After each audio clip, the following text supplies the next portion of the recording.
sekarang kita berada di namanya Medan Uhud, Bukit Uhud, dan peristiwa terjadi Jabal Rumah, dalam gunung Himana. Nah, ke tempat yang berpagar di tengah ini adalah makam para syuhada Uhud.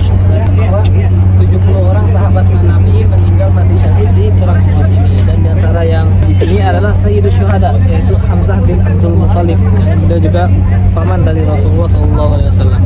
Nah, jadi Hamzah ini sudah ditarget. Jadi Hindun tadi dia sangat sakit hati kepada Hamzah, sehingga dia sewa satu orang untuk membunuh Hamzah. Ya, orang itu bernama Wahsy.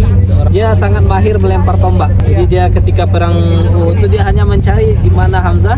Kemudian dia mendapatkan posisi Hamzah bin Abdul Muthalib, dilemparkannya tombaknya tepat mengenai jantungnya Hamzah bin Abdul Muthalib. Dan yang luar biasa juga, bukan luar biasa ya, yang dilakukan oleh Hindu setelah Hamzah bin Abdul Muthalib adalah dimakannya jantungnya Hamzah. Jadi tadi kan terkena jantungnya, karena begitu sakit hatinya kepada Hamzah bin Abdul Muthalib, dia makannya jantung Hamzah bin Abdul Muthalib setelah Hamzah meninggal. Nah, seperti itu sakit hatinya Hindu kepada Hamzah bin Abdul Muthalib ketika itu. Nah, tetapi setelah beberapa tahun Hindun ataupun Wahsy yang tadi melempar tombak kepada Hamzah masuk Islam, ya, Allah berikan hidayah. Nah, kemudian di antara sahabat yang dimakamkan di sini ada yang bernama Hanzalah. Jadi Hanzalah ketika akan perang Uhud itu dia baru menikah, dia baru saja bersama istrinya. Kemudian dia mendengar kalau rombongan sudah berangkat untuk perang Uhud, dan dia tidak mau tertinggal, langsung saja dia ikut dengan rombongan, dan tanpa sadar kalau dia belum mandi setelah bersama istrinya. Kemudian Hanzalah syahid di sini.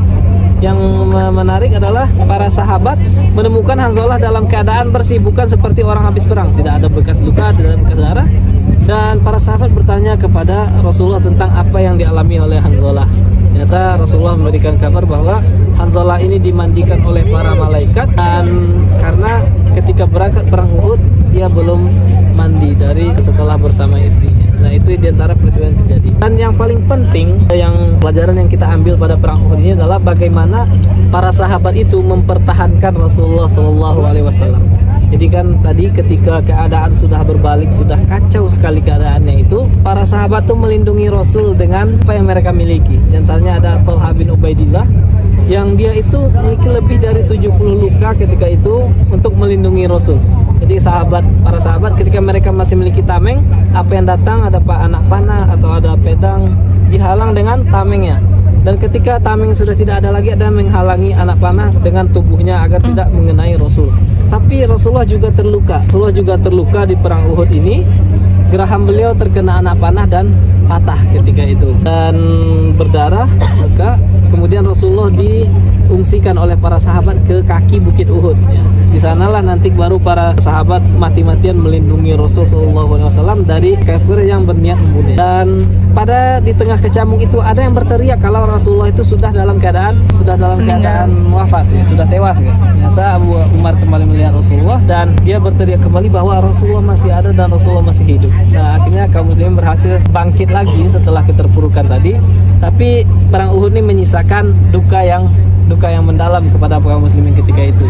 Karena yang awalnya dikira sudah menang, malah 70 orang dari para sahabat, para syuhada itu meninggal di sini dan mereka mati syahid.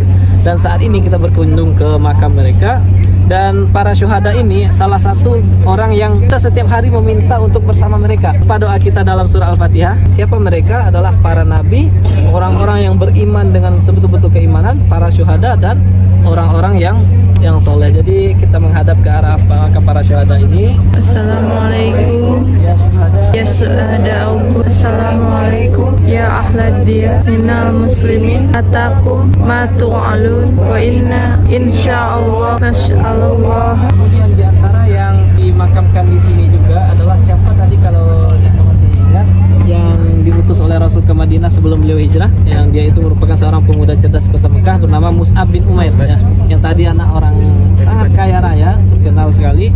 Nah, kemudian dia Rasulullah utus ke kota Yastrib untuk mendakwakan Islam. Kemudian Yasrib bisa berubah menjadi Madinah menyambut kedatangan Rasul.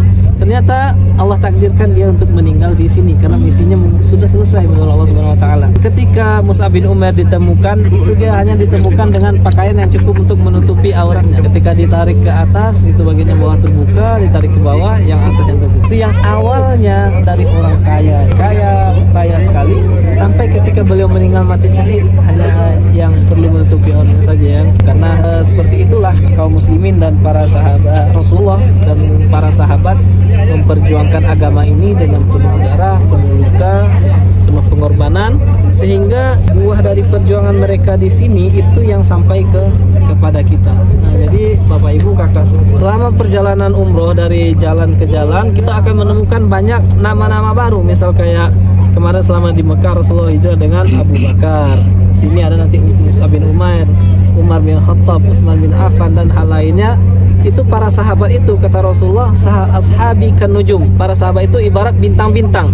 Nah, jadi siapapun yang kita jadikan idola bagi kita, kita termasuk orang-orang yang beruntung. Kata Rasulullah, siapapun yang kalian jadikan idola di antara para sahabat, maka kalian termasuk orang-orang yang. Jadi ketika ada nama-nama baru yang terkenal, catat aja dulu. Nanti ketika ada waktu senggang, baca kali lagi seperti apa karakternya, apa nilai-nilai yang bisa kita ambil darinya. Kalau misal dari Abu Bakar, itu kita paling tidak kita bisa melihat bagaimana Abu Bakar itu selalu orang yang paling dahulu melaksanakan kebaikan. Pernah suatu hari ketika para sahabat dan Rasul itu berkumpul di sholat subuh, Rasulullah seperti mengabsensi. Siapa di antara kalian yang hari ini sudah qiyamul lail? Banyak yang angkat tangan. Siapa di antara kalian yang hari ini sudah berpuasa? Rasulullah, para sahabat mengangkat tangan lagi, tapi berkurang jumlahnya. Kemudian siapa di antara kalian hari ini yang sudah menjenguk orang sakit? Ada lagi yang mengangkat tangan, tapi berkurang ya. Kemudian siapa di antara kalian yang hari ini sudah mengikuti jenazah? Dan akhirnya yang tersisa dari pertanyaan Rasul itu hanya Abu Bakar yang mengangkat tangan. Rasulullah kabarkan tidak berkumpul hal ini pada seorang kaum muslimin kecuali ia layak masuk surga. Nah, seperti itu diantaranya kalau kisah tentang Abu Bakar. Kemudian juga ada sahabat Utsman bin Affan, bagaimana cepatnya mereka dalam bersedekah, berderma di jalan Allah Subhanahu wa taala. Kalau Utsman bin Affan nanti di sekitar Madinah ini, tapi beda sudut dengan kita. Ada satu hotel itu diberi nama Wakaf Utsman, nama hotelnya. Karena emang itu adalah dari dahulunya harta Utsman bin Affan yang dikelola oleh Baitul Mal kaum muslimin. Yang ada dia berkembang sampai sekarang, dan sampai sekarang menjadi sebuah hotel. Dan juga ada juga kebun yang atas nama Utsman.